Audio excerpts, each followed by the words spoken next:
Hello दोस्तों, तो क्या हाल चाल आप सभी लोगों के। होप आप सभी ठीक होंगे। तो पिछले बैकएंड मास्टरी विद नोड जिसमें मैंने आपको ऑथेंटिकेशन एंड टोकन के बारे में बताया था कि वो कैसे काम करते हैं, क्या होता है, और कुकीज के बारे में मैंने आपसे डिस्कस करा था कि कुकीज क्या होती हैं, कैसे आप भेजते हो, कैसे ब्राउजर इसको हैंडल करता है। हाँ, एक खास बात है इसके अंदर, only browser can handle cookies. समझ गए, ये सीक्रेट था। सीक्रेट तो खैर आपको अब पता ही चल गया, अब क्या सीक्रेट रह गया ये, है ना। तो आज की वीडियो में हम इनको प्रैक्टिकली देखेंगे कि कैसे रियलिटी में ये काम करती है, लॉगिन सिस्टम वगैरह सब कुछ कैसे काम करता है। तो हम एक प्रोटेक्टेड राउट बनाएंगे स्पेशल, कि भाई जो प्रोटेक्टेड होगा, जहां पर सिर्फ लॉगिन बंदा ही रिक्वेस्ट कर सकता है, और वहां पर बिना लॉगिन के ट्राई करेंगे एक बार, और फिर लॉगिन के बाद ट्राई करेंगे, और बस ट्राई ही करेंगे। आपको पता ही है ट्राई हम कैसे करते हैं, पोस्टमैन के थ्रू करते हैं। तो चलिएगा इस वीडियो को शुरू करते हैं।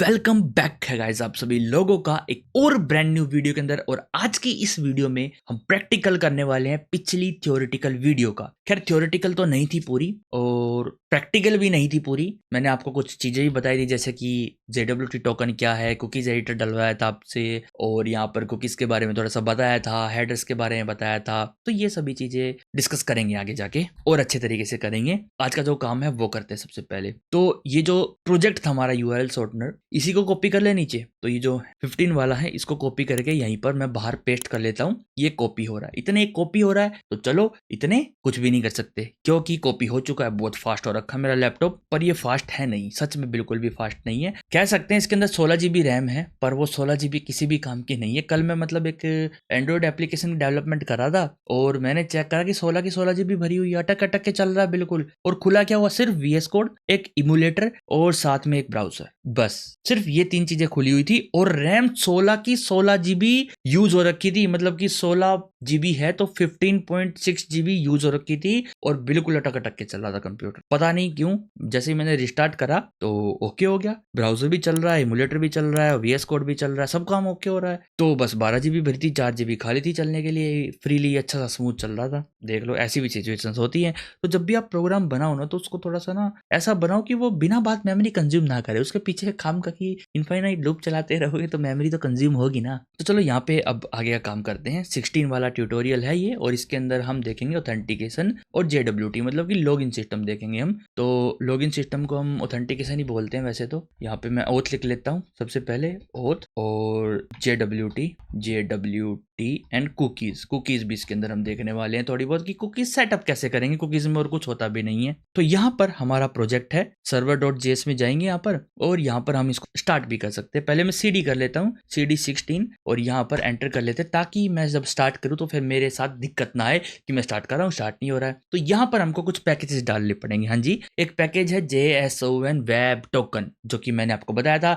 JWT, तो वो हमको इंस्टॉल करना पड़ेगा, सिंपल। और आप यहाँ पर लिख सकते हो JWT, और आपका कौन सा टोकन है, Node.js, ठीक है। JWT Node.js पे जाओ, npm की वेबसाइट आएगी स्पेशल, यहाँ पर इस कमांड को कॉपी कर सकते हो अगर आपको नहीं पता तो, ठीक है। तो यहाँ पर जाओ, npm i JSON web token, जो कि ऑलरेडी आपको पता ही है कौन सी कमांड है, एंटर करो, और ये आपका JWT डल जाएगा। एक और आपको यहाँ पर डालना पड़ेगा, जो कि है bcrypt आप लिखोगे, यहाँ पर bcrypt आ जाएगा। 2 लाइब्रेरी है, bcrypt.js और एक bcrypt। तो हम bcrypt यूज करेंगे क्योंकि हम Node.js में यूज कर रहे हैं। bcrypt.js है तो वो ऑप्टिमाइज है bcrypt in plain JavaScript with 0 dependencies, ठीक है। तो हम ये नहीं यूज करेंगे, हम bcrypt यूज करेंगे। दोनों सेम ही काम करती हैं लगभग, पर दोनों की सिचुएशन अलग अलग है। पर जो काम आप bcrypt.js से कर पाओगे वो आप bcrypt से भी कर पाओगे, जो आप bcrypt से कर पाओगे वो आप bcrypt.js से भी कर पाओगे लगभग, ठीक है। तो हम bcrypt करेंगे क्योंकि पहली बात तो हम Node.js यूज कर रहे हैं, तो यहाँ पर स्पेशल Node.js के लिए तो अभी ये वाली हम इंस्टॉल करेंगे। यहाँ पर इसको उठाएंगे यहाँ से, और आप ये कॉपी कर सकते हो, या फिर देख के डायरेक्ट आप इसको यूज कर सकते हो, npm i bcrypt, और यहाँ पर जाकर मैं इसको पेस्ट करके एंटर कर दूंगा, ठीक है। जैसे ही इंस्टॉल हो जाएगी, हम क्या करेंगे, एक यूजर मॉडल बनाते हैं इतने, ठीक है। एक यहाँ पर मॉडल बनाएंगे, यूजर मॉडल, user.model.js, ठीक है, user.model.js बनाएंगे। और यहाँ पर मैं अब एक मॉडल बनाऊंगा। कैसे बनाऊंगा? देखो इतना तो आपको पता होना चाहिए ना कि इंपोर्ट करेंगे हम, इंपोर्ट मोंगूज फ्रॉम मोंगूज, ठीक है, और फिर हम एक यूजर का स्कीमा बनाएंगे, कॉन्स्ट यूजर स्कीमा। देखो ये तो आपको अब तक याद हो जाना चाहिए था। अगर आपको ये याद नहीं हुआ ना तो आपकी मिस्टेक है, इसमें मेरी नहीं आपकी मिस्टेक है, क्योंकि आपने प्रैक्टिस ही नहीं करी। मैंने आपको उसी दिन कहा था कि आप बहुत सारे मॉडल बनाओ, हॉस्पिटल का मॉडल बनाओ, लाइब्रेरी का मॉडल बनाओ, यूजर का मॉडल बनाओ, एक फेसबुक पे जो आप अपनी प्रोफाइल देखते हो उस यूजर का मॉडल बनाओ, इंस्टाग्राम का मॉडल बनाओ, कुछ भी मॉडल बनाओ, बस मॉडल बना के प्रैक्टिस करो, बस बना के प्रैक्टिस करो। बाकी इसके अंदर की जो चीजें होती है वो तो हम कर ही लेंगे ना कंट्रोलर्स के अंदर। तो इसी चीज की प्रैक्टिस अगर आप नहीं करोगे तो फिर क्या फायदा है ना। तो जो कंट्रोलर्स हैं डेटाबेस के साथ जो हैंडलिंग है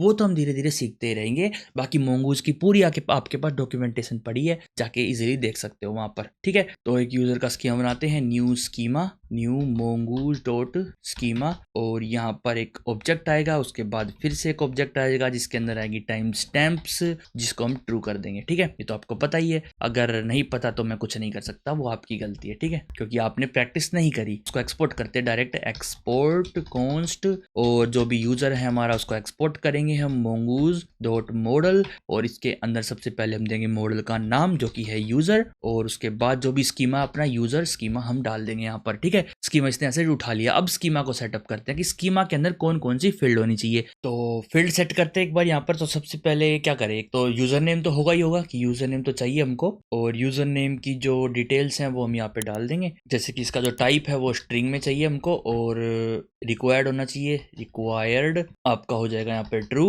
और साथ में यूनिक होना चाहिए यूजर नेम, ठीक है, ये भी हम ट्रू कर देंगे। लोअर केस होना चाहिए हमेशा, लोअर केस ट्रू, और अगर कोई स्पेस दे देता है ना आगे पीछे तो हम यहाँ पर एक और ऑप्शन यूज कर सकते हैं, ट्रिम ट्रू, कि उसको ट्रिम कर देना। ट्रिम का मतलब है कि आगे के और पीछे के जो एक्स्ट्रा स्पेसेस होंगे अगर हैं तो उनको हटा देना लगाने से पहले, ठीक है। और एक और फील्ड है जो कि मैं अब आपको इंट्रोड्यूस करूंगा, इंडेक्स नाम की, ठीक है, इंडेक्स ट्रू। देखो ये जब आप इंडेक्स किसी भी फील्ड पे आप लगाते हो ना इंडेक्स, तो उसका मतलब है आप उस फील्ड को ना ऑप्टिमाइज तरीके से सर्चेबल बना रहे हो, ठीक है, ऑप्टिमाइज तरीके से सर्चेबल बना रहे हो। हाँ, ये आपकी मेमोरी यूसेज को बढ़ाता है और ये आपके डेटाबेस को थोड़ा सा मुश्किल बना देता है, लेकिन आप यूजर नेम से बहुत फास्टली फाइंड कर पाओगे अगर आपने उसके अंदर इंडेक्स ट्रू कर रखा होगा तो, क्योंकि जब बहुत सारे यूजर आपके डेटाबेस में आएंगे रजिस्टर करेंगे तो पर्टिकुलर यूजर को फाइंड आउट करने में भी टाइम लगता है, ठीक है, और एफिशिएंटली और ऑप्टिमाइज वे में फाइंड करने के लिए आपको यहाँ पे लिखना पड़ेगा इंडेक्स ट्रू।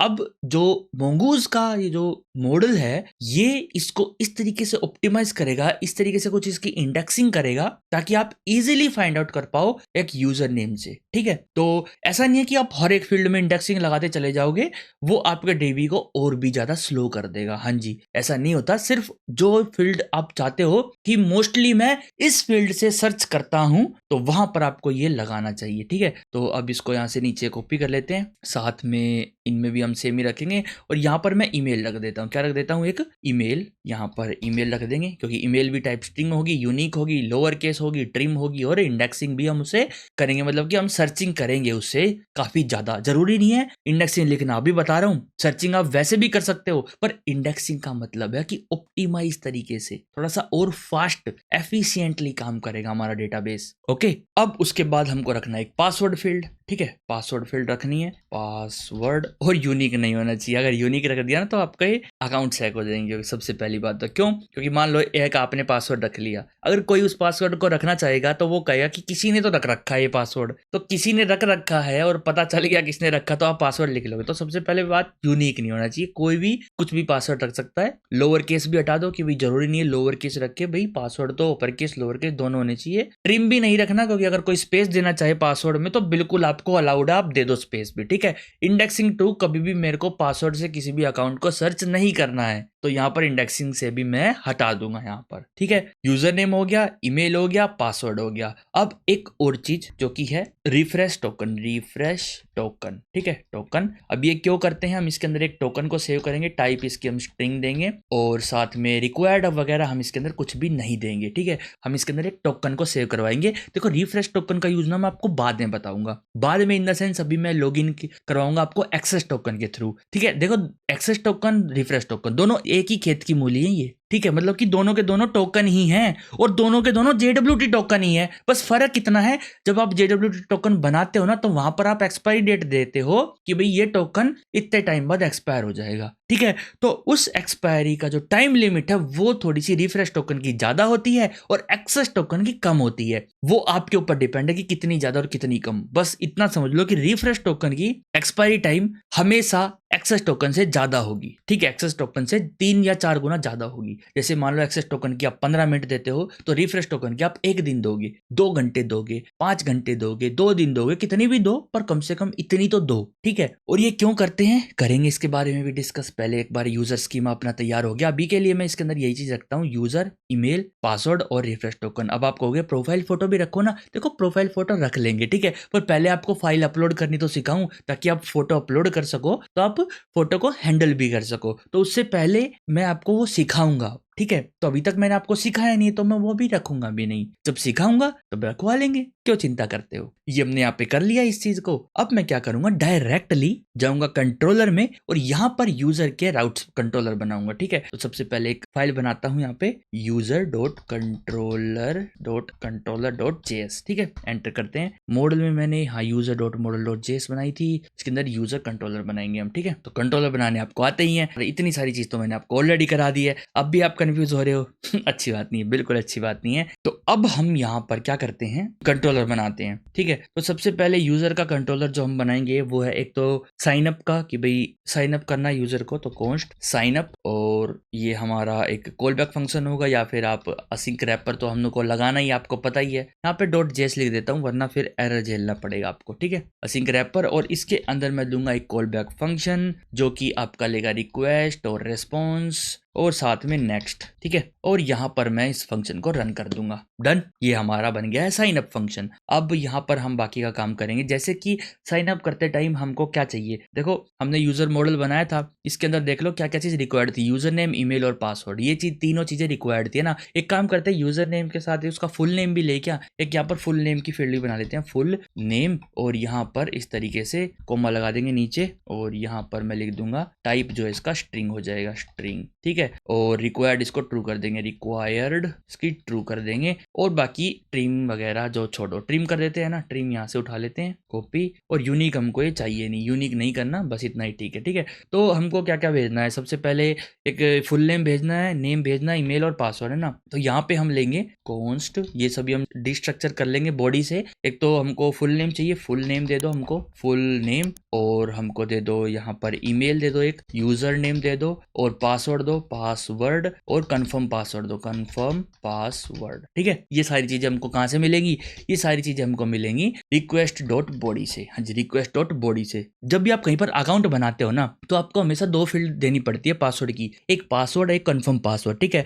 और आप फ्रंट एंड में भी इसको चेक कर सकते हो इजीली कि भी ये लो पासवर्ड है, ये लो कंफर्म पासवर्ड, अगर मैच करता है तो ही हम रिक्वेस्ट भेजेंगे वरना नहीं भेजेंगे।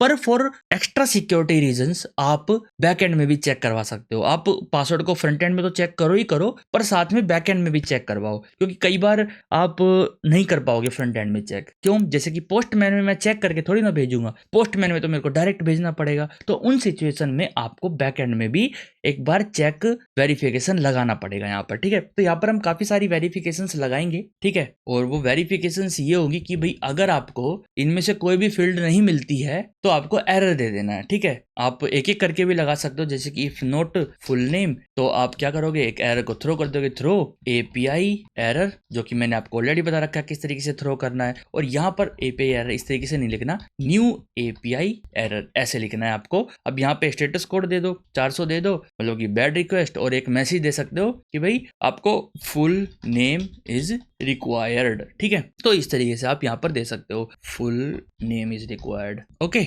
बस इतना ही काफी था। और आप क्या करो, अब नीचे इस तरीके से लिखते चले जाओ, ठीक है। यहाँ पर आप ईमेल लिख दो, जो भी आपकी ईमेल होगी, यूजर नेम दिया है तो, और अगर पासवर्ड दिया है तो इस तरीके से आप लिख सकते हो। यहाँ पे लिख दो ईमेल, ठीक है। बस आप एक और चीज कर सकते हो, डायरेक्ट एक ही बारी में सबको चेक कर लो, ठीक है। सिंपल लगाओ यहाँ पर इफ, और यहाँ पर लगा दो नोट, और यहाँ पर लगा दो full name and email and user name and password and confirm password, ठीक है।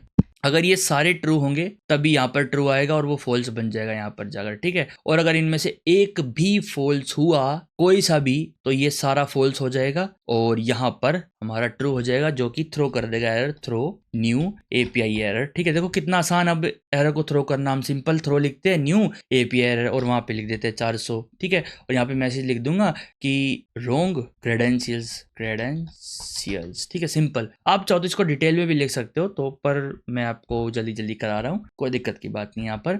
उसके बाद मैं क्या करूंगा, एक अगर मेरे को ये सारी चीज मिलती हैं तो सबसे पहले मैं चेक करवाऊंगा कि इफ पासवर्ड इक्वल इक्वल या फिर not equal to confirm password, ठीक है। यहाँ पर मैं चेक करवाऊंगा और अगर ये नहीं है तो हम थ्रो करवा देंगे यहाँ पर न्यू एपीआई एरर और यहाँ पर लिख देंगे 400 की बैड रिक्वेस्ट है और मैसेज में लिख देंगे पासवर्ड डजंट मैच, ओके, ये लिख देंगे, सिंपल, ठीक है। ये भी हमारा हो गया। और शिफ्ट टैब दबा के इसको फॉर्मेट कर लेते हैं, एक बार एंटर करते हैं और यहाँ पर मैं अब और भी वेरिफिकेशन कराऊंगा। देखो पहले तो ईमेल चेक कर लो कि वो ईमेल टाइप की ही है या नहीं है, ठीक है। वो आपके ऊपर छोड़ता हूं मैं, आने वाली वीडियोस में वो भी करवा दूंगा कि ईमेल को कैसे चेक किया जाए कि हाँ वो ईमेल ही है, तो वहां पर आप रेगेक्स वगैरह लगा सकते हो। अभी मैं कुछ भी चेक नहीं कर रहा हूँ क्योंकि हम एक अच्छी ईमेल भेजेंगे वहां पर, ठीक है। तो अभी के लिए बाकी चीजें हमने कर ली। अब हम क्या करेंगे, कॉन्स्ट एक यूजर बनाएंगे, यूजर इक्वल टू, और यहाँ पर मैं लिख दूंगा यूजर मॉडल, जो भी अपना यूजर मॉडल है उसको लेके आएंगे और इसके अंदर में वे सारी फील्ड्स दे दूंगा, जैसे कि फुल नेम दे दूंगा, full name, email, user name and password. But एक चीज यहाँ पर गलत हो गई, देखो कभी भी ना डेटाबेस में पासवर्ड डायरेक्ट सेव नहीं कराते हैं। जैसे किसी ने 1 2 3 4 पासवर्ड लिख दिया तो वो पासवर्ड डायरेक्ट जाके वहां पर सेव हो जाएगा, हाँ जी, डायरेक्ट सेव हो जाएगा।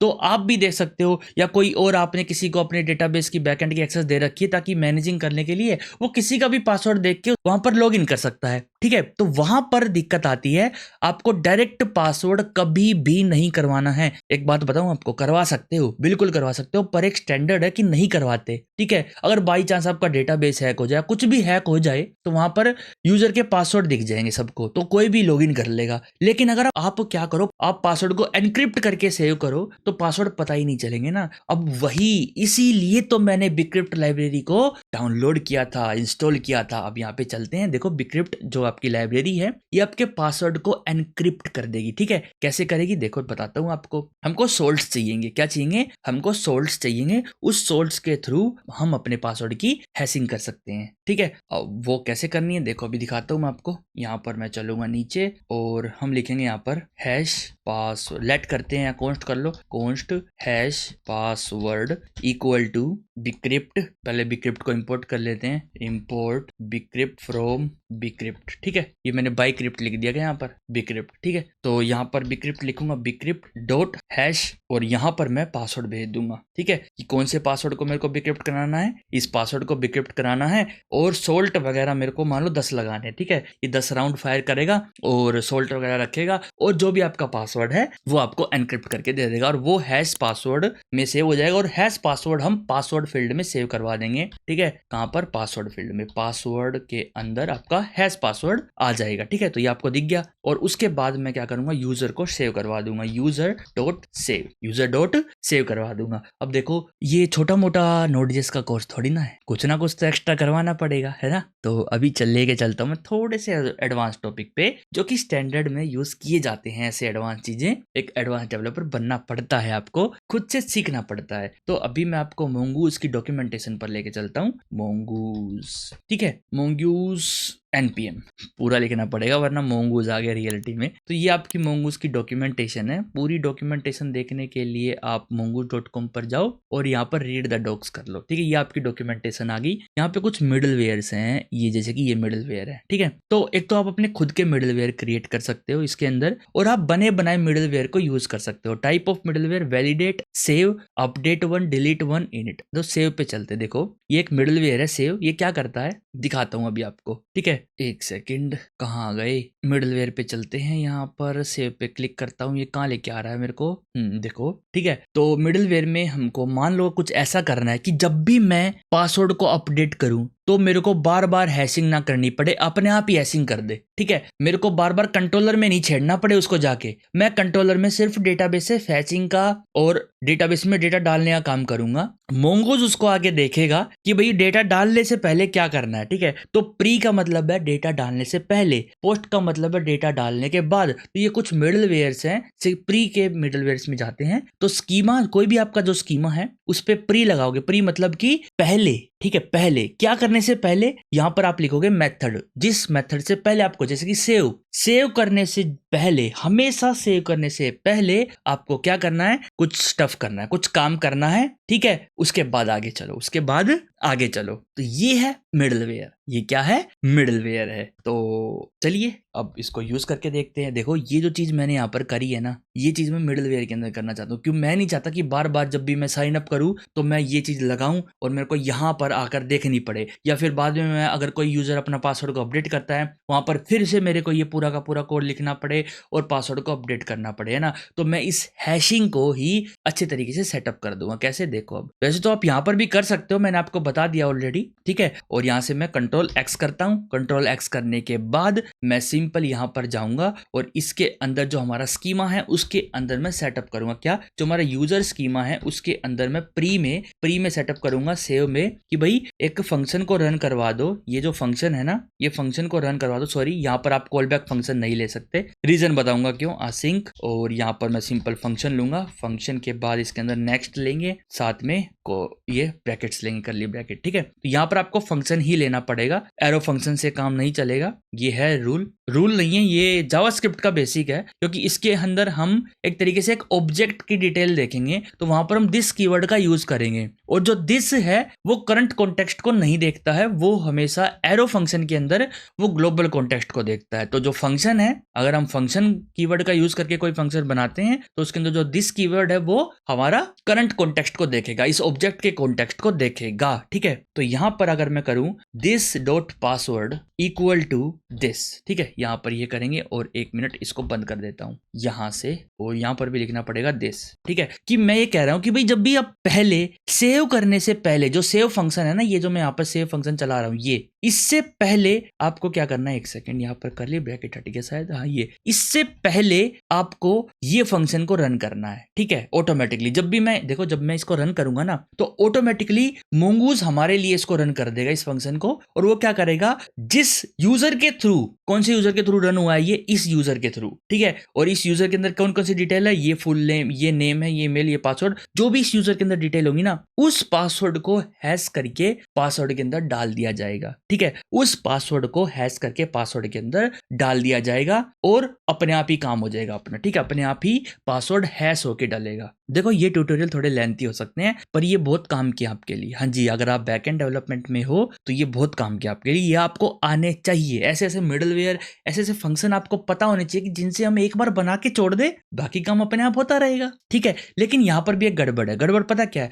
मान लो जब आप पासवर्ड को अपडेट करोगे या फिर आप ईमेल को अपडेट करोगे, आपने सिर्फ और सिर्फ ईमेल अपडेट करा, फिर सिर्फ और सिर्फ आपने फुल नेम को अपडेट करा, तो भी सेव करोगे आप। और फिर ये क्या करेगा, जो पासवर्ड ऑलरेडी हैश होके उसके अंदर सेव है उसी को उठाएगा, फिर उसी को हैश में कन्वर्ट करेगा और फिर नया पासवर्ड सेव कर देगा। समझे, उसी को दोबारा से हैश में कन्वर्ट करके नया पासवर्ड सेव कर देगा और वहां पर आएगी गड़बड़। तो मैं नहीं चाहता कि पासवर्ड बिना बात में हर सेव में रन हो। मैं चाहता हूं कि जब भी पासवर्ड फील्ड को मॉडिफाई करा जाए सिर्फ और सिर्फ तब ये लाइन ऑफ कोड चले, वरना ये ना चले। तो वहां पर हम एक कंडीशन लगा सकते हैं, इफ। ठीक है, दिस मतलब कि करंट जो मॉडल है वो current object, current instance, this dot is modified ये एक फंक्शन है ऑलरेडी जो कि बताएगा कि भाई ये मॉडिफाई हुई है या नहीं हुई है। ठीक है, ये ट्रू या फॉल्स रिटर्न करेगा। तो अगर मॉडिफाई हुई है, कौन सी फील्ड, भाई पासवर्ड की जो फील्ड है वो आपको स्ट्रिंग में देनी पड़ेगी। फील्ड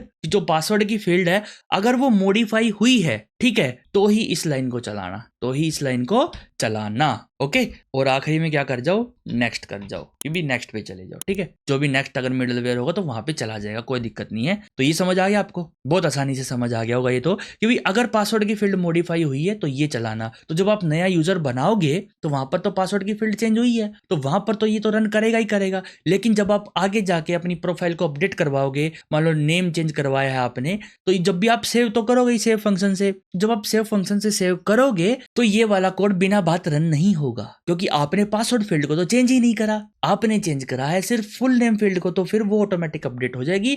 उसके लिए हमने कोई यहाँ पर लाइन ऑफ कोड्स नहीं रखे है। अगर आप पासवर्ड फील्ड को मॉडिफाई करोगे तो ऑटोमेटिकली उसको हैश करके लगा देगा वहां पर। समझ आ गया? समझ आ गया तो बहुत अच्छी बात है, नहीं आया तो थोड़ा सा वीडियो को पीछे करके देख लो, रीजन मैंने क्यों बनाया। देखो आपने पासवर्ड लगाया, वो हैश करके सेव हो गया, अगर मैं ये लाइन नहीं रखता हूं तो वो हैश करके सेव हो जाएगा, ठीक है। लेकिन जब आप किसी फील्ड को दोबारा से अपडेट करोगे, सिर्फ पासवर्ड को नहीं, अगर पासवर्ड को कर दिया तो कोई दिक्कत की बात नहीं है, लेकिन अगर किसी और फील्ड को कर दिया चेंज तो ये फंक्शन तो रन होगा ही होगा, क्योंकि ये क्या है, सेव से पहले रन होगा, प्री सेव से पहले रन होगा ही होगा। तो अगर पासवर्ड उसके अंदर ऑलरेडी हैश है तो उसी हैश पासवर्ड को उठा के दोबारा से एक नई हैश में कन्वर्ट करके डाल देगा, जो कि बाद में प्रॉब्लम खड़ी कर सकता है लॉगिन के टाइम पे। हाँ जी, ये आपको ध्यान रखना पड़ेगा, खुद ही ध्यान रखना पड़ेगा ये आपको, ठीक है। ये पता चल गया, वेरी गुड, बहुत अच्छी बात है, पता चलना भी चाहिए, ठीक है। तो अब इस लाइन को अनकमेंट करते हैं और सेव कर देते हैं। तो ये आपको पता होना चाहिए था, ठीक है। अब मैं जब लॉगिन करवाऊंगा, ये तो बन गया यूजर, और फिर मैं यहाँ पर क्या करता हूँ, अब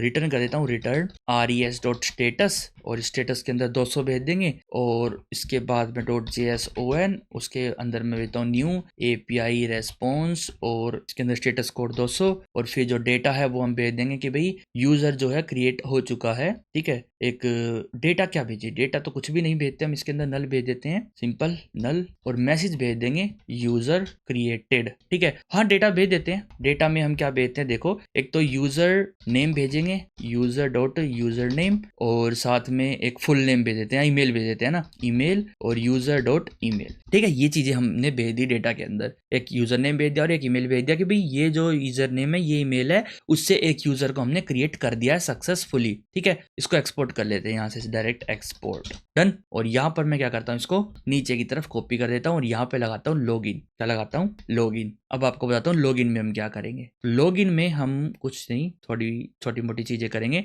सबसे पहले request.body से हम लेंगे एक तो पासवर्ड, ठीक है, और यूजर नेम, क्यों यूजर नेम से लॉगिन कराना तो यूजर नेम लेंगे, ईमेल से लॉगिन कराना तो ईमेल ले लो, ठीक है। और यहाँ पर चेक करेंगे कि भाई ईमेल और यूजर नेम वगैरह दिया है या पासवर्ड दिया है तो ही आगे बढ़ो, ठीक है। कन्फर्म पासवर्ड की इसके अंदर जरूरत नहीं है, यूजर नेम देंगे, पासवर्ड देंगे और रॉन्ग क्रेडेंशियल्स भेज देंगे अगर कुछ भी नहीं दिया तो, ठीक है। और यहाँ पर मैं क्या करूंगा, यहाँ पर जो पासवर्ड यूजर देगा हमको और जो यूजर नेम देगा, सबसे पहले हम क्या करेंगे, कॉन्स्ट एक यूजर को लेंगे, यूजर इक्वल टू, इसको हटा देते हैं यहाँ से, यूजर इक्वल टू अवेट, देखो एक गड़बड़ कर दिया यहाँ पे, सेव से पहले अवेट करना था हमको, अवेट, ठीक है। तो यहाँ पे await user dot find one, ठीक है, यूजर डॉट फाइंड वन, और फाइंड वन किससे, यूजर नेम से, भाई इस यूजर नेम से फाइंड करके आओ कि कोई यूजर मिलता है या नहीं, ठीक है। तो फाइंड वन करके आएगा ये, और फाइंड वन करके आएगा तो एक सेकंड, यहाँ पर मैंने असिंक नहीं लिखा, क्या असिंक फंक्शन है तो यहाँ पर असिंक लिखना बनता है बिल्कुल, ठीक है। तो फाइंड करके आओ, फाइंड करने के बाद मेरे को बताना कि इफ अगर यूजर नहीं मिलता है तो हम यहाँ पे थ्रो कर देंगे new error, throw new API error, और उसके अंदर हम भेज देंगे 400, और वहां पर मैसेज भेज देंगे हम यूजर नॉट फाउंड, कि भी यूजर मिला नहीं हमको, यूजर नॉट फाउंड, ओके। और अगर यूजर ने मिलता है तो हम क्या करेंगे, जो पासवर्ड आपने दिया है, देखो हम क्या करेंगे, यहाँ पर इज पासवर्ड करेक्ट, एक हम वो बनाते हैं यहाँ पर कॉन्स्ट, ठीक है, वेरिएबल, और इसके अंदर मैं चेक करवाऊंगा क्या जो पासवर्ड दिया है वो करेक्ट है। कैसे, जो बिक्रिप्ट लाइब्रेरी है ना, ये बिक्रिप्ट जो लाइब्रेरी है ये हमको खुद देगी कंपेयर का एक फंक्शन, ये कंपेयर करके देगा क्या पासवर्ड को, ये जो पासवर्ड हमको मिला है, ये जो यूजर ने रिक्वेस्ट के अंदर ये पासवर्ड भेजा है ये, और किससे कंपेयर करना है, जो हमारा हैश पासवर्ड सेव है ना यूजर डॉट पासवर्ड के अंदर, ठीक है, यूजर डॉट पासवर्ड, जो हमने ये यूजर लिया है उसके पासवर्ड के अंदर जो ये सेव है उसको हम निकाल लेंगे। मैंने फॉर्मेट करा थोड़ा सा डॉक्यूमेंट ताकि आपको अच्छे से दिखाई दे, तो ये हम चेक करेंगे। यहाँ पर इफ हम चेक कर लेते हैं, if not is password correct, अगर पासवर्ड करेक्ट नहीं है तो हम थ्रो कर देंगे न्यू API एरर, और यहाँ पर हम 400 लिख देते हैं, और सेम मैं वही करूंगा, रॉन्ग क्रेडेंशियल्स और आप यहाँ पर लिख भी सकते हो रॉन्ग पासवर्ड, ठीक है। पर हमको क्यों बताना है कि यूजर नेम गलत है या फिर पासवर्ड गलत है, बस नहीं बताना चाहते तो यहाँ पर आप रॉन्ग क्रेडेंशियल्स लिख सकते हो या फिर स्पेसिफिक एरर भी भेज सकते हो कि रॉन्ग पासवर्ड, ठीक है, या पासवर्ड इनकरेक्ट पासवर्ड, जो भी चाहो वो आप यहाँ पर मैसेज भेज सकते हो अपने अकॉर्डिंगली जो आप भेजना चाहो, ठीक है। और अगर पासवर्ड मैच करता है तो हम यहाँ पर एक JWT टोकन को जनरेट करवाएंगे। अब बारी आती है टोकन जनरेट करवाने की। देखो अब मैं चाहता हूँ, देखो टोकन मेरे को कब कब जनरेट करवाना है, देखो लॉगिन के टाइम पे जनरेट करवाना है, अगर वो एक्सपायर हो जाए तो जनरेट करवाना है, तो मैं क्यों ना उस जनरेटिंग फंक्शन को अलग से रख लूं, है ना। आप चाहो तो यूटिल में बना सकते हो या फिर हमको मेनली वो यूजर में ही तो चाहिए ना, तो मैं यूजर स्कीमा में एक मेथड बना लूं अपना। देखो यूजर स्कीमा के अंदर आप अपने खुद के मेथड भी बना सकते हो जो कि पर्टिकुलर उस यूजर पे ही काम करेंगे। आपको अगर जेएस की पता है ना, जेएस की जो प्रोटोटाइप वगैरह पता है आपको, जेएस में प्रोटोटाइप कैसे काम करते हैं, तो ये कुछ उसी तरीके से काम करता है, ठीक है। देखो अगर मैं यहाँ पे लिखूं यूजर स्कीमा डॉट मेथड, ये देखो मोंगूज के फीचर हैं। अब मैंने आपको कहा था ना मोंगूज के फीचर में धीरे धीरे आपको सिखाता रहूंगा। डॉट पहले मैं एक पासवर्ड करेक्ट का बनाता हूँ कि भी कहीं पर भी अगर मेरे को पासवर्ड चेक करना पड़ जाए तो मेरे को बार बार ये ना लिखना पड़े बिक्रिप्ट कंपेयर फलाना डिकना, ये मैं नहीं लिखना चाहता। तो बस साफ सीधी बात है, मैं लिखना चाहता हूँ, एक सेकंड, यहाँ पर बिक्रिप्ट को इंपोर्ट कर रखा है, नहीं इंपोर्ट तो नहीं कर रखा, तो यहाँ पर इंपोर्ट हो जाना चाहिए ना बिक्रिप्ट। तो यहाँ से मैं इस लाइन को लेके आ जाता हूँ, कॉपी एंड देन यहाँ पे पेस्ट, बिक्रिप्ट को इंपोर्ट कर लेते हैं। और जो मेथड है हम यहाँ पे एक नया मेथड बनाएंगे पासवर्ड को मैच करने का। तो पासवर्ड को मैच करने का मेथड क्या बनाए हम, इस पासवर्ड करेक्ट, यही कॉपी कर लेते हैं और यहाँ पर पेस्ट कर देता हूँ, ठीक है। इसके इक्वल में मैं असिंक फंक्शन रख दूंगा यहाँ पर, असिंक फंक्शन, और इस फंक्शन के अंदर मैं सबसे पहले तो पासवर्ड भेजूंगा कि मेरे को पासवर्ड चाहिए कि किससे कंपेयर करना है, और यहाँ पर मैं रिटर्न कर दूंगा return await bcrypt dot compare, और कंपेयर के अंदर हम लिख देंगे यहाँ पर पासवर्ड को कंपेयर कर लो और साथ में दिस डॉट पासवर्ड को, कि जो उस यूजर के अंदर करंट में पासवर्ड है उसको कंपेयर करो और जो ट्रू या फॉल्स आएगा वो रिटर्न कर देना। कंपेयर पे देखो कर्सर लेके जाओ और यहाँ पे दिखाता है कि भाई ये एक बुलियन प्रोमिस रिटर्न करता है। प्रोमिस का बारे में आपको पता ही होगा अगर आपने जेएस कर रखी है तो, और अगर नहीं कर रखी तो आप जेएस की सीरीज है अपने चैनल पे वो आप जाके देखो। मैं कह रहा हूं ना आपको एक एक चीज समझ जाओगे आप, इतनी डीपली मैंने जेएस की सीरीज बना रखी है, एक एक चीज क्लियर कर रखी है मैंने कि प्रोमिस असिंक वगैरह सब कुछ क्लियर है उसके अंदर कैसे क्या काम करता है, ठीक है। तो ये आपको समझ आ गया कि ये असिंक फंक्शन और ये पासवर्ड वगैरह हमने सेटअप कर दिया। अब मेरे को यहाँ पर ये सब चीजें लिखने की जरूरत नहीं है, मैं इसको सेव करता हूँ। और अब देखो यहाँ पर अवेट लिखना था, और अवेट इसलिए बस लिखना भूल गया मैं, क्योंकि इसलिए लिखना था क्योंकि कंपेयर करने में और सोल्टिंग करने में कुछ ना कुछ टाइम लगता है ना, तो यहाँ पर अवेट लिखना बनता है, ठीक है। लिख सकते हो, जरूरी नहीं है, कई बार आपका कंप्यूटर फास्ट हो तो फास्ट भी कर देगा कंपेयर। तो अब मैं इसको हटा लेता हूँ यहाँ से। अब मैं डायरेक्ट लिख सकता हूँ अगर यूजर मिला है ना तो user dot is password correct, ये फंक्शन में डायरेक्ट रन करवा सकता हूँ इस यूजर पे, तो ये ऑटोमेटिकली पासवर्ड को दे देगा और पासवर्ड इसके अंदर मेरे को भेजना पड़ेगा। जो पासवर्ड यहाँ से मैंने उठाया है वो पासवर्ड यहाँ जाएगा और ये इस फंक्शन को कॉल करेगा। दिस मतलब कि दिस पासवर्ड मतलब कि जिस यूजर पे मैंने इस फंक्शन को कॉल करा है उसके पासवर्ड उठा के उनसे मैच करवाएगा, जो ये ट्रू फॉल्स आएगा यहाँ पर उसको रिटर्न कर देगा। और रिटर्न कहाँ करेगा, जहाँ पे हमने इसको कॉल कर रखा है यहाँ पे इसको रिटर्न कर देगा और हम यहाँ पे देख लेंगे ट्रू है या फॉल्स है। तो अगर फॉल्स आया तो हमको ये एरर देना है, ठीक है। अगर पासवर्ड करेक्ट आता है तो हम यहाँ पर क्या करेंगे, एक सेकेंड, तो हम बनाएंगे JWT टोकन, ठीक है। क्या बनाएंगे, JWT टोकन बनाएंगे। तो देखो JWT टोकन बनाने से पहले मैं आपको कुछ की फील्ड्स बता देता हूँ जो आपके पास होनी चाहिए। एक तो सीक्रेट, ठीक है, यहाँ पर चलते हैं और यहाँ पर मैं कुछ सीक्रेट बनाता हूँ, ठीक है। एक तो मैं बनाता हूँ एक्सेस टोकन सीक्रेट, ठीक है। कुछ सीक्रेट की होती है SECRET सीक्रेट, और इसके अंदर आप जो मन चाहे वो लिख लो। हाँ जी, सच में मैं मान लो डेथ कोड लिख देता हूँ, ठीक है। वैसे जो एक स्टैंडर्ड होता है कि इसके अंदर किस टाइप की चीज रखी जाए, तो एक रैंडम स्ट्रिंग रखी जाती है कोई बड़ी सी, ठीक है, स्पेस मत लिखना इसके अंदर, कोई बड़ी सी रैंडम स्ट्रिंग रखी जाती है, ठीक है। वो आप बड़ी बड़ी एल्गोरिदम से जनरेट भी करवा सकते हो, ठीक है, टोटली आपके ऊपर डिपेंड है, ठीक है। एक आप एक्सपायरी टाइम भी रखते हो, ठीक है। तो जो एक्सेस टोकन है ना उसका expiry time, expiry equal to, और इसके अंदर भी आप स्ट्रिंग में वैल्यू दे सकते हो, जैसे कि 1 डे 2 डे 3 डे 4 डे, है ना। तो 1 डे दे दो, 1 मिनट दे दो, 2 डे दे दो, 3 डे दे दो। तो एक्सेस टोकन की आप चाहो तो 1 डे दे दो, 2 डे दे दो, 2 दिन के बाद ये एक्सपायर हो जाएगा, ठीक है। उसके बाद आप रिफ्रेश टोकन की भी दे दो सेम टू सेम। इसको कॉपी करता हूँ यहाँ से, कॉपी एंड देन पेस्ट, ठीक है। और यहाँ पर एक्सेस की जगह मैं लिख दूंगा रिफ्रेश, यहाँ पर रिफ्रेश लिख दूंगा, रिफ्रेश टोकन। अब आप कहोगे सारे के सारे बड़े अक्षरों में क्यों है, देखो छोटे अक्षरों में लिख लो, आपकी मर्जी, ठीक है। आप चाहो तो छोटों में लिख लो, काम सेम ही करेंगे। बस एक स्टैंडर्ड बना रखा कि एनवायरमेंट वेरिएबल जो होते हैं ना, ज्यादातर उनको बड़े अक्षरों में ही लिखा जाता है। हाँ जी,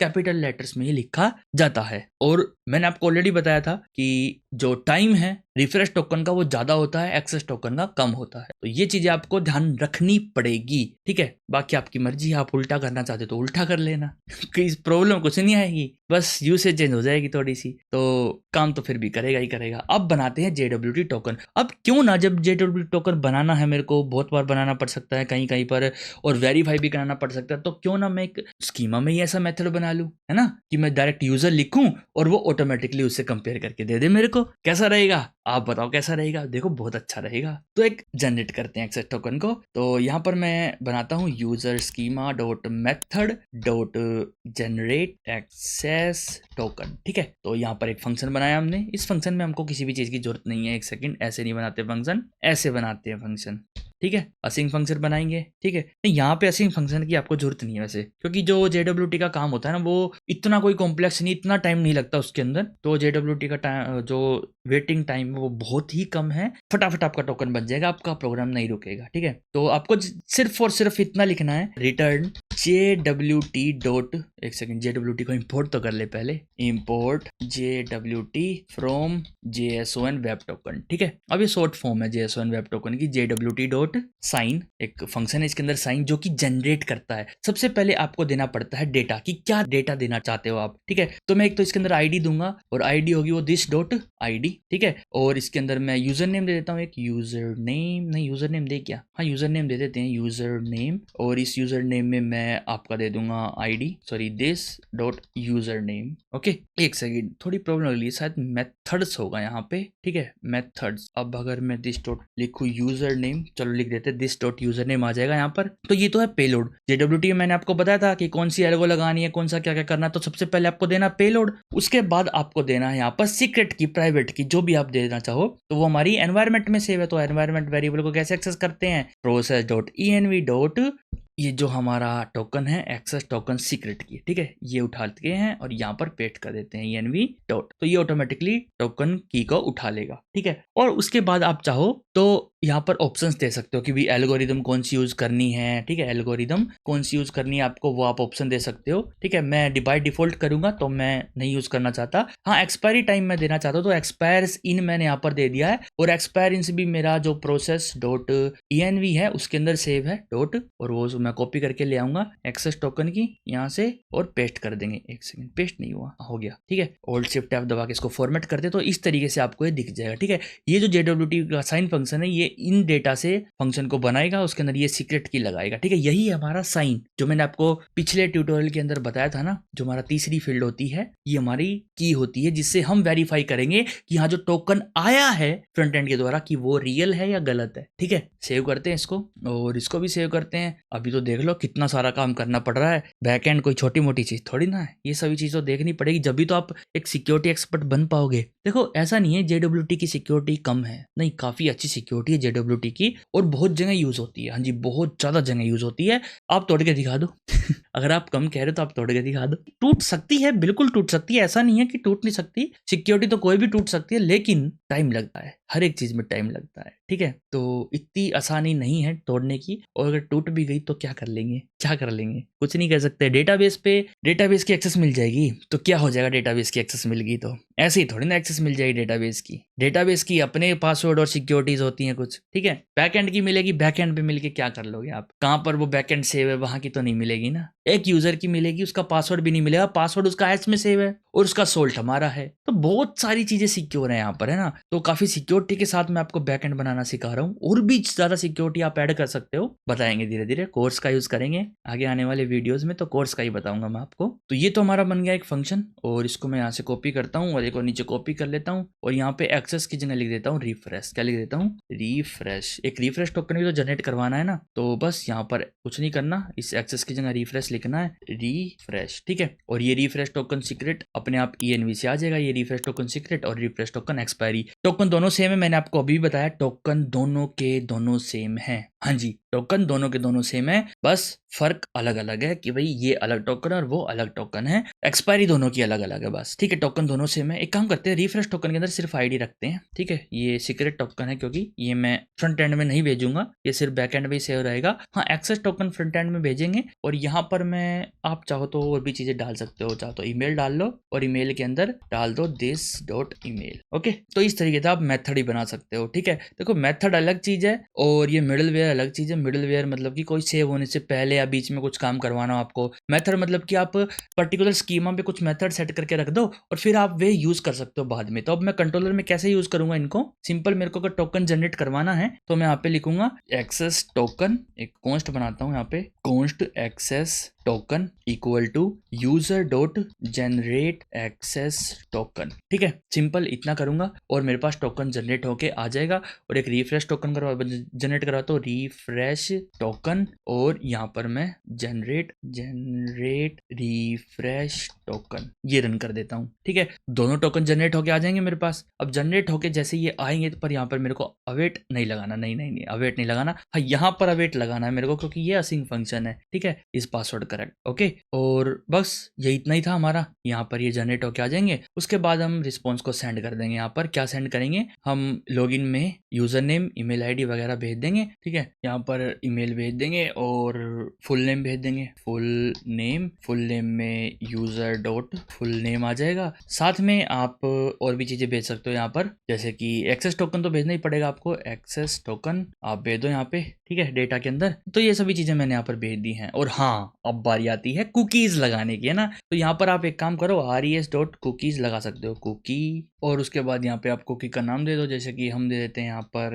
अपना ओथ, ठीक है। मान लो ओथ दे दिया मैंने नाम कुकी का। और उसके बाद हम यहाँ पर कुछ भी डेटा दे देते हैं, जो आपका मन करे वो डेटा आप यहाँ पर दे सकते हो। जैसे कि मैं यहाँ पर टोकन दे देता हूँ, कोई भी टोकन आपको देना हो, जैसे कि एक्सेस टोकन में भेज देता हूँ। यहाँ पर जो भी एक्सेस टोकन बना है वो यहाँ पर कुकी के अंदर आ जाएगा। उसके बाद आप चाहो तो और भी चीजें सेटअप कर सकते हो, जैसे कि सिक्योर वगैरह, डोमेन वगैरह यहाँ पर आप लगा सकते हो, ठीक है। और कुकी का टाइम भी आप चाहो तो 1 दिन दे दो, ठीक है। यहाँ पर आपको ऑब्जेक्ट देना है और इसके अंदर आप मैक्स एज दे सकते हो, जैसे कि एक्सपायरी टाइम वगैरह। तो मैक्स एज के अंदर आपका आ जाएगा मैक्स एज में आपको टाइम देना है कि कितने टाइम तक ये कुकी जिंदा रहनी चाहिए। तो जैसे कि 3 दिन, 4 दिन, 5 दिन, 6 दिन। तो मान लो 5 दिन देना है तो 5 दिन मिली सेकेंड के अंदर देना। तो 5 दिन के अंदर सबसे पहले कितने घंटे होते हैं, ठीक है। 2 दिन का देते हैं, 2 दिन के अंदर कितने घंटे होते हैं, तो 1 दिन में 24 घंटे होते हैं। तो 2 से मल्टीप्लाई करोगे तो 2 दिन के आ जाएंगे। और उस घंटे में 1 घंटे में कितनी मिनट होती है, 60 मिनट होती है। और फिर 60 मिनट में कितनी सेकंड होती है, 60 सेकंड होती है। और फिर 1 सेकंड में कितनी मिली सेकंड होती है, 1000 मिली सेकंड होती है। तो आपका ये टोटल मल्टीप्लाई होकर 2 दिन निकल के आ जाएंगे। तो 2 दिन का आपने मैक्सेज दे दिए। तो ये जो एक्सेस टोकन है, ये जो कुकी है, ये 2 दिन के लिए वैलिड होगी, ठीक है। सिर्फ और सिर्फ 2 दिन के लिए वैलिड होगी। उसके बाद आप सिक्योर दे सकते हैं, सिक्योर, जो कि आपको ट्रू देना चाहिए बिल्कुल। और साथ में HTTP ओनली भी आपको ट्रू करना चाहिए, यहाँ पर ओनली ट्रू, ठीक है। तो ये हमने कुकीज का सेटअप कर दिया है। और रिफ्रेश टोकन का आप कहोगे क्या यूज है, हमने बना के छोड़ दिया? नहीं, बना के नहीं छोड़ा। User dot refresh token equal to refresh token हम डालेंगे और फिर अवेट करेंगे, await user dot save, okay. समझ आ गया? अब इस दोनों लाइनों को ऊपर कर देता हूँ ताकि आपको अच्छे से दिखाई दे कि हमने करा क्या। यहाँ पे एंटर करते हैं, यहाँ पे एंटर करते हैं। तो यहाँ पे कुकीज सेट करिए। कुकीज आपको ऐसे ही सेट करनी है, सिंपल, इसी तरीके से जैसे मैंने आपको पिछली वीडियो में बताया भी था। बस ये कुकीज यहाँ पे आपने सेट कर दी। जब भी आप रिस्पॉन्स भेजोगे तो ऑटोमेटिकली कुकीज वेब साइट पे, वेब सर्वर पे चली जाएगी, जहां पर भी जानी है। जैसे पोस्टमैन से हम रिक्वेस्ट करें तो पोस्टमैन पे आ जाएगी और पोस्टमैन के अंदर भी सेव हो जाएगी। जब भी आप पोस्टमैन से कोई भी रिक्वेस्ट करोगे फिर डायरेक्ट वो जाएगी, हाँ जी, डायरेक्ट जाएगी, ठीक है।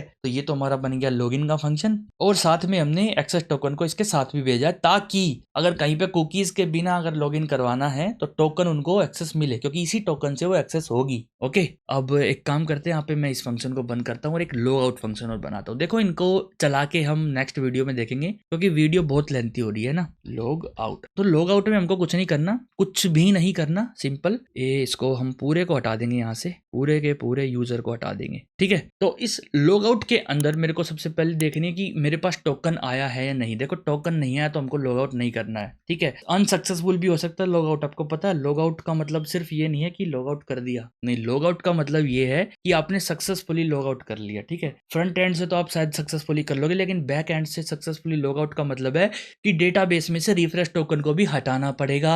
हाँ जी, और डेटाबेस में से रिफ्रेश टोकन को हटाना तो ये भी पता होना चाहिए कि किस यूजर ने लॉग आउट करा है। तो पहले उस यूजर की डिटेल चाहिए, और उस यूजर की डिटेल मिलेगी टोकन से। कहां से? टोकन से। ठीक है, तो एक काम करेंगे, ये मैं आपको ना प्रैक्टिकल के साथ कराऊंगा क्योंकि ऐसे समझ नहीं आएगा लॉग आउट। ठीक है, तो ये लॉग आउट फंक्शन मैं आपको नेक्स्ट वीडियो में ही कराऊंगा। लॉगिन की आप तैयारी कर लो, लॉगिन आप साइन अप और लॉगिन इनको तैयार कर लो फंक्शन को, और आप चाहो तो इनको यूज करके देख सकते हो। हाँ जी, आप लॉगिन करो, साइन अप करो अकाउंट्स को पोस्टमैन के थ्रू, इनको राउट, हाँ पहले आपको एक टास्क दे रहा हूँ, जो साइन अप का है और जो लॉगिन का है, इनका आपको राउट सेटअप करना है। ठीक है, नई राउट फाइल बना के और उसको सर्वर से कनेक्ट करना है, और फिर इनकी टेस्टिंग करनी है। ये आपका टास्क है। ठीक है, हाँ करवाऊंगा नेक्स्ट वीडियो में, ये भी करवाऊंगा, डोंट वरी। और लॉगिन फंक्शन ही बनाएंगे, टेस्टिंग भी करेंगे इसको, और उसके अंदर हम क्या करेंगे, थोड़ी सी एडिशनल चीजें भी डालेंगे। ठीक है, तो मिलते हैं गाइस फिर नेक्स्ट वीडियो में। अगर वीडियो आपको पसंद आई, अच्छी लगी, समझ आया, लाइक करो वीडियो को, smash that like button and share करो सभी दोस्तों के पास, सभी सोशल मीडिया पर जिस पर भी आप हो अवेलेबल, वहां पर शेयर जरूर करना ताकि वीडियो को भी व्यूज मिल सके। हाँ जी बिल्कुल, अगर वीडियो को व्यू नहीं मिलेंगे तो फिर क्या फायदा इतनी अच्छी वीडियोस बनाने का, क्योंकि जब व्यूज मिलेंगे तभी तो थोड़ा मोटिवेशन बढ़ेगा ना, सब्सक्राइबर आएंगे, शेयरिंग होगी, तब थोड़ा सा मोटिवेशन बढ़ता है, तब और ज्यादा वीडियोस बनाने का मन करता है। तो आप शेयर जरूर करो, शेयर मत करना भूलना, और कमेंट भी करो कि आपको वीडियो कैसी लगी, बीच बीच में कमेंट भी करा करो। और अगर ज्यादा लेंथी वीडियो है तो कोई ना कोई टाइम स्टैम्प भी डाल दिया करो कि भाई यहाँ पे इसी सेक्शन पे मैंने ये करा है, तो अच्छा रहेगा डाल दोगे तो। ठीक है, फिर मिलते हैं गाइस, कोई भी डाउट हो तो कमेंट कर सकते हो, सिर्फ डाउट नहीं, वीडियो कैसी लगी वो भी कमेंट कर सकते हो, और टेलीग्राम चैनल भी ज्वाइन कर सकते हो। बाकी आपको अगर मेरे को फॉलो करना है अलग सोशल मीडिया नेटवर्क्स पर, तो वो भी आपको लिंक डिस्क्रिप्शन में मिलेंगे। बाय बाय गाइस, फिर मिलता हूं आपसे, सी यू इन नेक्स्ट वीडियो।